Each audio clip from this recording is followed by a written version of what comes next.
בבקשה, כתבים מוכנים. ערב טוב לראש הממשלה לשעבר מר אהוד ברק. מר ברק, רציתי לשאול אותך על העדות שלך היום בוועדת אור. ניסים משל! ניסים! אני לא ניסים משל. איזה ניסים אתה? אני משה. משה, אז תשאל רציתי לשאול אותך, מה היום אמרת לוועדת אור? אני לא אמרתי כלום. זה לא נכון. זה גם לא יהיה. אני יושב בן אדם בניו יורק, עושה חיים, ופתאום מזמינים אותו בלי לשאול אותו לאיזה ועדה. אני מצטער שמדינה גורמת לאזרח מהשורה, רגיל, לפספס את הסייל הגדול של הקריסמס. את מה? את הסייל הגדול של הקריסמס. אבל אתה... ניסים משל! אני אומר לך. אני לא ניסים משל, אדוני. אילנה, במה מדובר? אני ביקשתי לשאול אותך, מה... הרי אתה אזרח מהשורה, אתה היית ראש ממשלה. מתי? היית ראש ממשלה. כן, אני נזכר, נכון, סליחה, הייתי ראש ממשלה של כולם. אלה היו 3 ימים המאושרים בחיי. כמעט עשיתי שלום, כמעט מנעתי אבטלה, כמעט איחדתי את המדינה, כמעט הבאתי ביטחון, ואני חייב לומר לך, כמעט, ניסים משל, תקשיב, זה לא בטלוויזיה, מה שרואים זה לא דוגמנות. אני כמעט הייתי ראש ממשלה מצוין.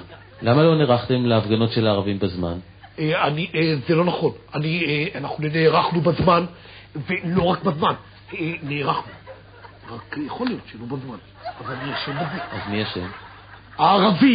הערבים, לנו הייתה ידיעה מודיעינית, מדויקת, שבהם יש, יכול להיות, האיכות מצד הערבים, שהערבים לא יעשו כלום, ישבו בשקט, אבל הם החליטו לפעול בניגוד לידיעות המודיעיניות שלנו, והחליטו לעשות מהומות. אני אשם בזה. ניסים משל! אני אומר, זה לא דוגמנות. לא ניסים משל, אדוני. אילנה, דברי.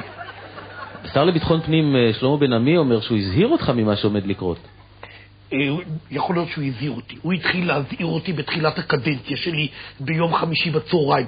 כשהוא סיים, כבר היה יום שבת בבוקר, וכבר לא הייתי ראש ממשלה. אז אני אשם בזה. ניסים משל!